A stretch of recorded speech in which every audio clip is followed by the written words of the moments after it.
Hey everyone, my name is Wedge. Now that Magic Origins is finally dropped, new standard is here. With it comes a bunch of new decks, alterations to old strategies, a whole lot going on overall.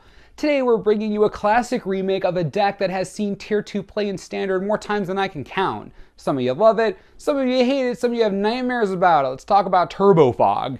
And remember, if you enjoy videos like this, please hit that like button. It's right down there somewhere. It helps us out and lets us know what you want. For those of you who don't know, Turbo Fog is an archetype that's existed in Magic for a long time. The general idea? Use strictly worse versions of this card to stop your opponents from attacking forever, and then mill them out to win the game. At least milling is the way this version of the deck wins. As you may have guessed, this strategy isn't about individual card power, but about how your entire deck works together. It's one cohesive unit. Very much like a combo deck, but way cooler and way more annoying. Best part, you can make this for under $100 easily. Less than $80 if you buy from TCG player retailers. But hey, that's just what I would do / am doing. Hope you enjoy. The lands in this are the only uninteresting cards in the entire deck, and they aren't even that boring. We've got playsets of Thornwood Falls, Temple of Mystery, and Radiant Fountain. Yes, a playset of Radiant Fountain. In addition to 4 forests and 8 islands, it's a relatively simple 24 land mana base. I tried testing with variations of other lands, it was unnecessary. It's a perfectly good spread.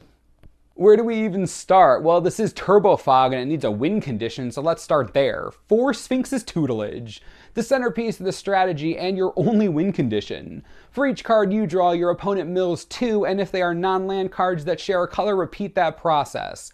That's the part of the card that destroys them. Even multicolored decks have so many multicolored cards that a ton of them wind up sharing colors. Obzan Charm shares with Thoughtseize, Siege Rhino shares with Elspeth. In many ways, this card preys upon the clan's color identities in standard right now. It's very cool. So we need to mill them, which means we need to draw cards to trigger the tutelage. Playsets of both Monastery Siege and Dictate of Kruphix give us exactly what we need. Both cost 3 mana, both let us draw more cards every turn, which is what we want, plus the Dictate mills our opponent faster. Anytime they draw extra cards, that's just more work we don't have to do. Plus it has flash, so casting it on your opponent's end step just feels so good. Our card draw isn't done yet. In addition to the 8 enchantments we have, a playset of Treasure Cruise just feels right. We draw 3 cards, they mill a ton off the tutelage since each card triggers the ability. Brutal. And, as you'll see in a moment, we have plenty of Delve fuel to lower its cost. Plus, think about playing the cruise with 2 of the tutelage in play. Yeah, that's 6 triggers. Even if none of the cards match colors, that's still 12 cards in their yard. The clock is fast.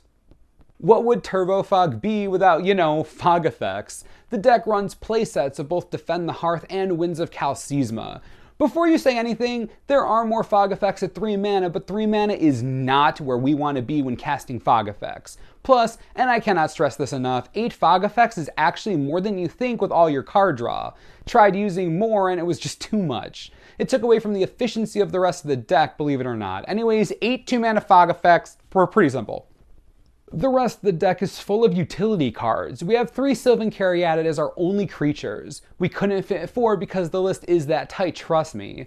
Anyways, the card fulfills a dual purpose. While we don't run any 4 drops, so the curving is irrelevant there, we do care about 5 mana. 3 mana for an enchantment and 2 mana to fog. That's a magic number for us. Caryatid helps our clunky deck get there faster while also stemming early attackers, something we value since we have no other way to deal with them before we hit 5 mana. Speaking of 5 mana, 2 Orbs of Warding are both hilarious and stupidly efficient here. I know you probably forgot this card even existed, but it's so good against most anything we play against. Either it stops tokens completely in their tracks, keeps us alive for a few more turns against mid-range creature-based decks, or it straight up stops opponents from interacting with / disrupting us. We hate Thoughtseize. We hate it. This card is great against discard. Also burn. Super good against burn. You get this out against burn, not sure how they win.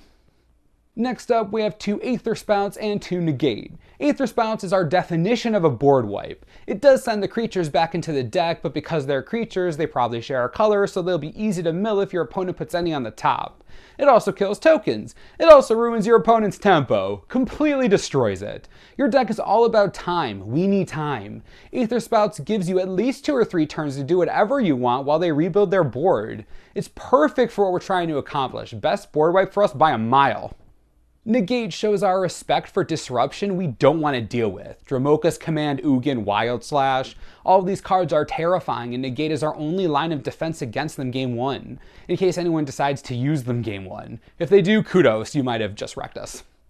The last 3 cards in the deck, oh boy, Day's Undoing. I know, the card shuffles graveyards back into the library. I know, trust me, it sounds crazy, and I thought it was crazy too, but after playing with it, holy crap, is it amazing. While you do reset your mill counter, you don't reset the board, and that's what matters. It's way easier to end the game when you already have a Tutelage and Monastery Siege in play and then draw 7 new cards. You use this when you absolutely need a fog effect and you can't find one. This card saves your life. The longer the game goes, the faster you mill. Resetting your mill counter is not you losing the game. It's the opposite. You put yourself in a super strong position. Again, I know it sounds crazy, but believe me, it's so good. Just remember, the board doesn't reset. Keep that in mind. One last thing about the Undoing. The Tutelage triggers get exiled when you draw the cards, so they don't resolve. I know, that would be awesome, but they don't. Yes, it's counterintuitive to the deck, but for the last time it is worth it. The deck needs Day's Undoing. Quick recap, then we talk sideboard. Prioritize getting your sieges and dictates in play early, then drop your Tutelage. You want the card draw first. You then just hang back and avoid dying by using your fog effects. Draw as many cards as you can to get as many Tutelage triggers as possible. Let them flood the board as much as they want. It's useless against you, at least most of the time. Just keep fogging, drawing cards, and milling them out. Run out of fog effects and about to lose? Day's Undoing, start all over again. They board vomit too much? Aetherspouts, drop Ugin, Negate. You have a straightforward plan, stick to it. Always. This deck is designed to beat the creature-heavy mid-range strategies in the meta right now. It's positioned well, be confident when you play it. Okay, sideboard. You can go in a ton of different directions with this. That's the main difference between Turbo Fog and a combo deck. Most combo decks can't pivot strategies. Against Control, Dissolve, Grind Clock, Disdainful Stroke, and Clash of Wills can come in along with a finisher like Pearl Lake Ancient. You don't need your Aetherspouts, Caryatid, or Fog effects, so you have a ton of room. Feel free to play Ugin too if you want. They'll take out all of their removal post-board, or at least most of it, enough to justify these cards is what I'm saying. If you find yourself against Dragonlord Dromoka, that card will probably kill you. That's why you side a couple Reality Shift. Yes, Reality Shift. It's great against Den Protector, and that deck sides Dromoka sometimes. I am not joking. Dromoka single-handedly kills you. Just hope you don't shift into another one. If you do, you are destined to lose. Plummet also works, but I prefer the shift. Exiling is superior every time. You don't much care about the 2/2, it's a creature. Creatures are beneath you. Against Obzan or any other deck that runs Thoughtseize and Duress out of the board, Orbs of Warding is so good. I would consider sideboarding another even at its cost. That's how valuable anti-hand disruption is. Obviously bring in some counters against those decks. You can't let them take all of your fogs, you will die. I have talked to a few people who like Icefall Regent for that matchup. They'll take out their removal so it might live and it gets to tap down Siege Rhino. It isn't a bad card, but most of the time sliding into creatures isn't really your jam. Lastly, there are bound to be mono-red variants running around. Alhamrit's Archive is amazing with Radiant Fountain, so that's worth a sideboard slot or 2. So is Talon of the Telepath. With Spell Mastery, that could get you 2 Stoke the Flames, or 2 Hordling Outburst. Basically anything from mono-red is good for you, and they have to mill the rest. Some nice rogue tech they won't expect. I think that pretty much covers it. Remember, this is a new standard, so decks will be evolving every week. This one in particular is going to have an interesting future, and it's still pretty cheap. Again, under $80 with fair prices. Kind of awesome. Let me know what you think about the deck in the comments. Anything you would change, you like, you don't, any questions you have about it, I'll be around to answer. As always, subscribe for the latest and most reliable Magic the Gathering information you could ever need. This is the Mana Source, I'm Wedge, thanks for watching, we'll see you next time.